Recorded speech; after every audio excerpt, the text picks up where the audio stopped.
sahabat TV.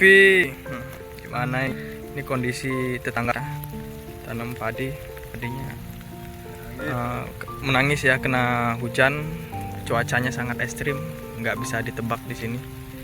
Ini untuk di Pulau Sumatera ini, tapi katanya di Jawa pada kemarau, cuman di Sumatera benar-benar iklimnya nggak bisa ditebak lagi.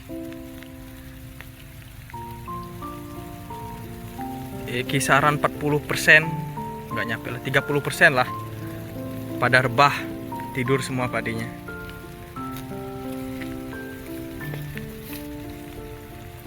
Pemilihan varietas sangat menentukan untuk di cuaca ekstrim seperti ini.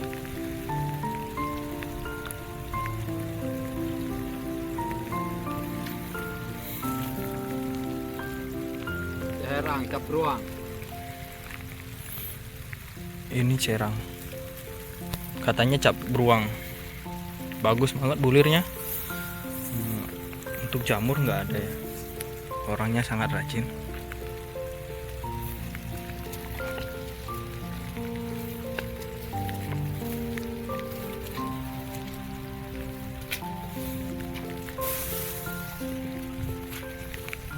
Dan nanti coba cek di lokasi lain lagi ya. Seharusnya pakai sepatu baru enak ini. Tadi pagi hujan, sahabat berjiwa dan TV. Jadi kita belum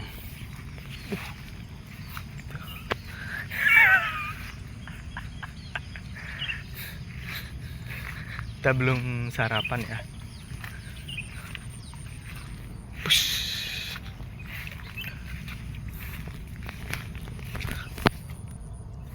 Kita belum sarapan, kita langsung ke sawah. Mau ke sini.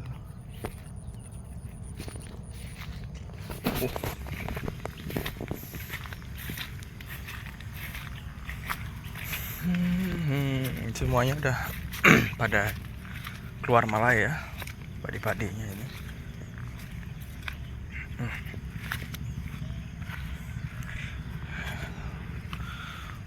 Sedihnya seperti ini. Kalau malai baru keluar, terus kehantam angin, kalau terlalu rapat di tali, gabahnya nggak akan mau maksimal berisi.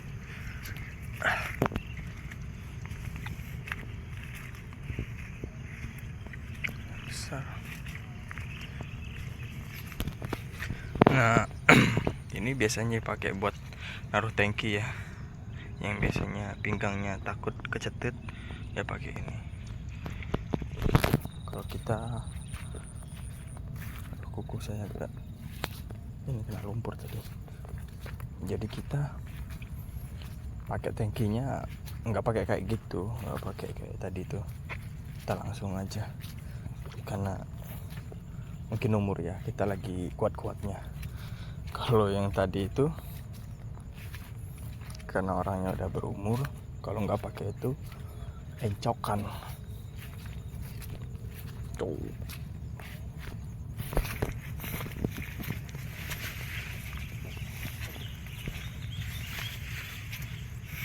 Kemarin kita melakukan penyepraian ini, kita lakukan spray pupuk lagi, cuman kita berangsur bukan menambahnya ya, tapi kita sedikit kurangi dosisnya, dosis pupuk ininya, KCL nya dan MKP nya. Kenapa kita kurangi? Karena ada yang bilang metodenya seperti orang tua saya bilang, metodenya itu makin berisi jangan makin digenjot. Kalau terlalu digenjot juga,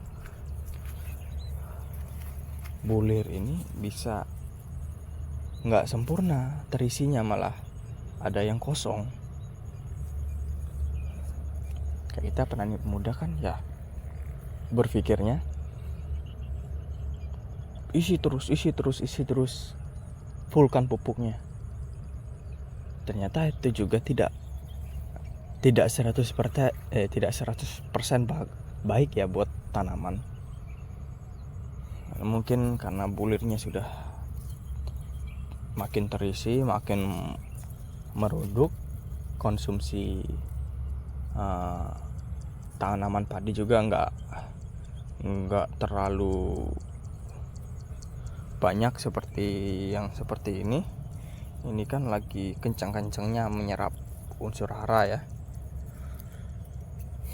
Kalau ini sudah tidak terlalu kencang dia menyerapnya, mungkin 70%-an.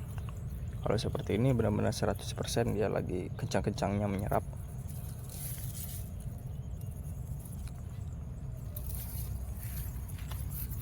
Ini pola kita yang 1,4 meter ya, tanamnya 1,4 meter.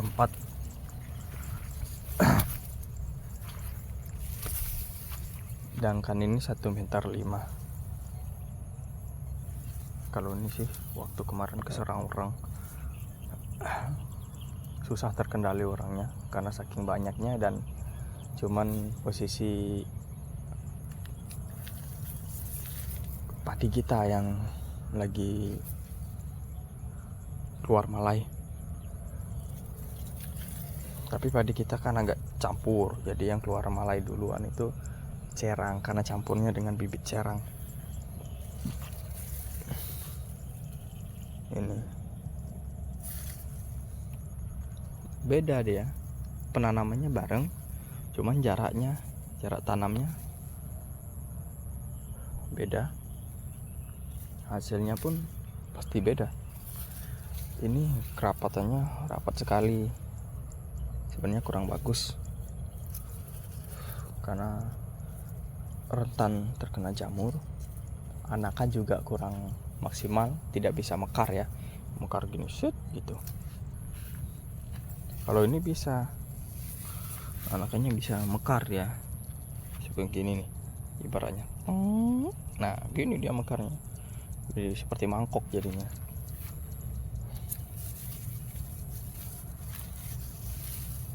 Cuman kalau musim banyak keong, frustasi juga kita kalau tanamnya dikit, jarang-jarang gini. Kenapa? Ya karena dimakan keong nggak ada sisa, banyak sulam pasti.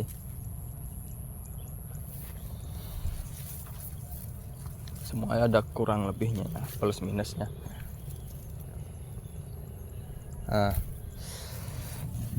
Ini agak telat juga kan karena ini pemupukan dilebihkan.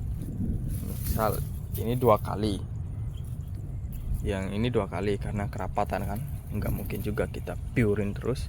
Kalau kita tambahin terus, adanya padinya nanti tinggi seperti sorghum, nanti malah tinggi kayak jagung. Susah juga kan di iklim yang nggak menentu ini. Kalau ini 3 kali, kenapa 3 kali? Kita cari anakannya biar pecah dulu. Setelah cari anakannya supaya pecah,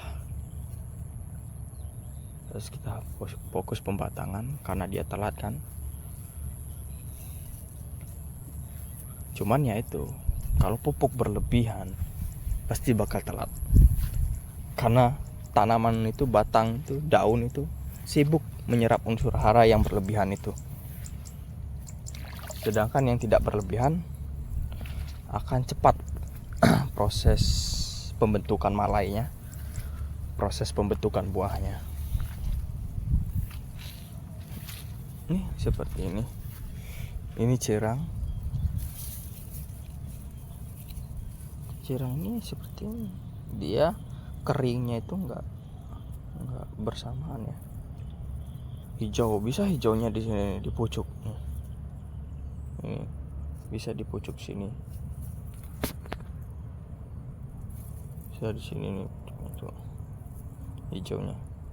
Jadi enggak, kan ada yang dari bawah dia makin makin kering kuning di sini. Ini enggak. Itu blang-blang ya, kayak permen blaster gitu.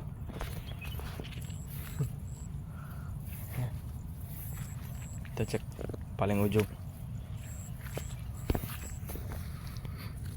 Yang kita takutkan itu di pinggiran ini agak kena jamur ini ya, karena hujan, tensi hujannya tinggi.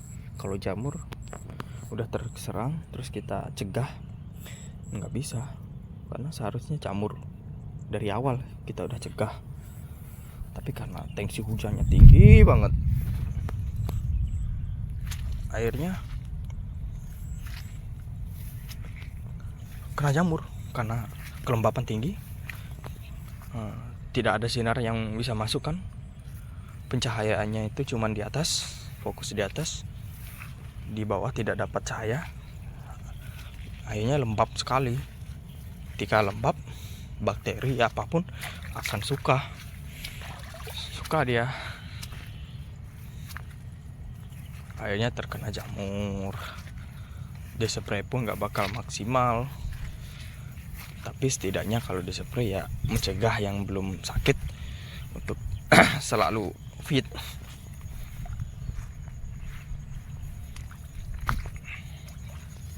Susah jalannya susah sahabat.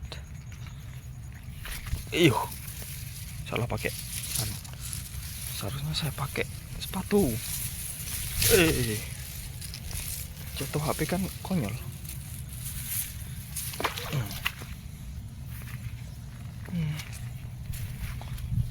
Kita ini posisi ujung, kita fokuskan orang. Takutnya kalau orang itu udah menyerang, waduh kacau. Dia berisi bulirnya, tapi ketika terkena wereng, batang itu cenderung lemah. Itu daun-daun yang menopang di samping sakit. Akhirnya apa? Akhirnya batang itu gampang banget roboh ketika terkena terpaan angin dan hujan. Apalagi sekarang fokus cuacanya sangat ekstrim, jadi kita benar-benar fokusin sama hama wereng itu supaya batang kita tetap kokoh, setidaknya bisa mengurangi dampak dari cuaca ekstrim ini. Ini sahabat berjiwatan TV, ini karena cuaca ekstrim, varietas cerang ya, dia batangnya lebih sedikit kecil-kecil gitu.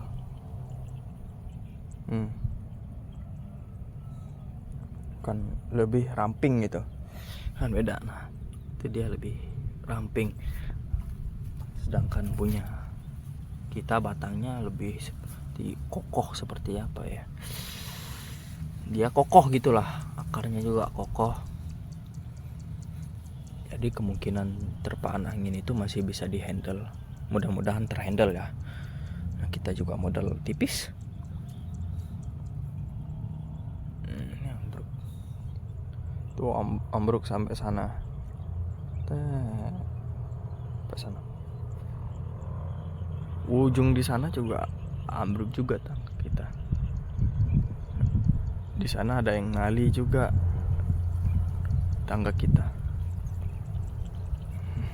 Kasihan banget ya. Kalau ini mending ya. Ini mending karena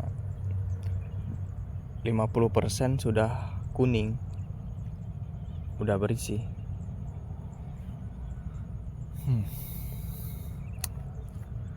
Jadi gitu ya sahabat berjiwatan TV, keluh kesah kita sebagai petani.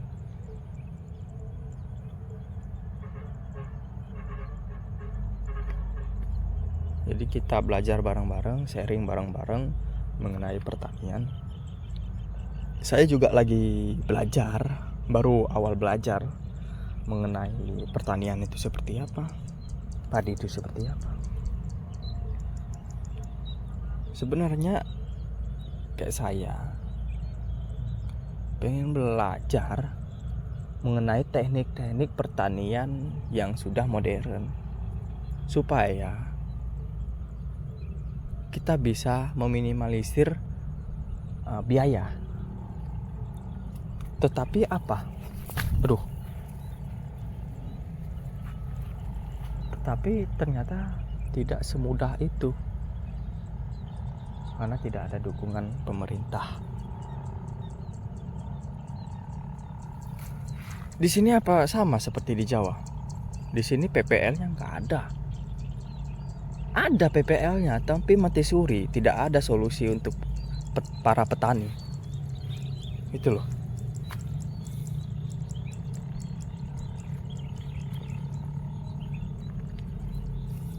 Kalau ada solusi buat para petani, sering ada penyuluhan, pemberian wawasan.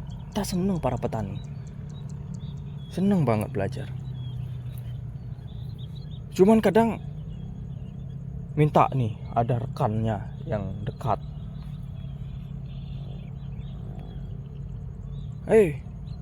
Bro, nanti kalau ada penyakit di sana bla bla bla bla bla, bentuknya seperti apa, nanti foto ya, terus kirimin. Dia nggak datang langsung, nggak berbaur dengan petani. Padahal petani itu banyak banget pertanyaan yang ingin dipertanyakan sama PPL-nya kan, PPL di daerah sini.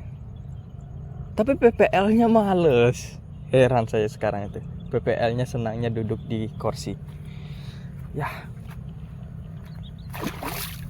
Kalau di daerah Jawa itu sangat aktif.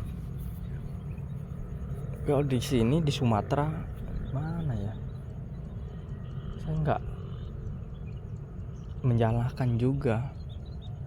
Mungkin di sistemnya itu kita juga nggak tahu.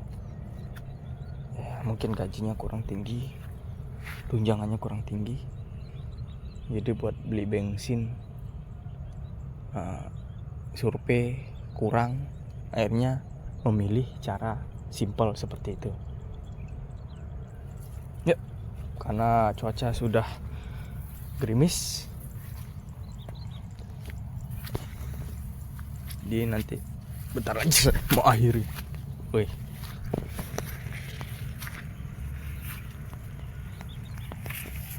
nih, ini nggak tahu padi apa, cuman agak tinggi, seperti muncul, tapi enggak. Batangnya kokoh juga ini. Padi apa ya? Nah, ini padi yang normal, bawahnya nggak ada terkena jamur. Bagus ini. Iya. Duh, padi kita tinggi. Ini gini jalannya nih. Di sawah ini jarak 2 kilo lah. 2 kilo kita sampai laut di sana. Ini kampung kecil. Ini perkampungan kecil. Ini daerah biasanya, ini daerahnya orang-orang Pati. Dia suka nambak kan, yang di sini banyak. Dia suka perumahan yang dekat-dekat pantai gitu, sedikit dekat pantai. Tuh, itu jalan lintasnya. Kalau ke sana itu arah Bakauheni, Pelabuhan Bakauheni ya. Pelabuhan Bakauheni dari sini 1 jam lah kita sampai. Ini jalan lintas timurnya. Itu di depan 1 kilo jalan lintas timurnya.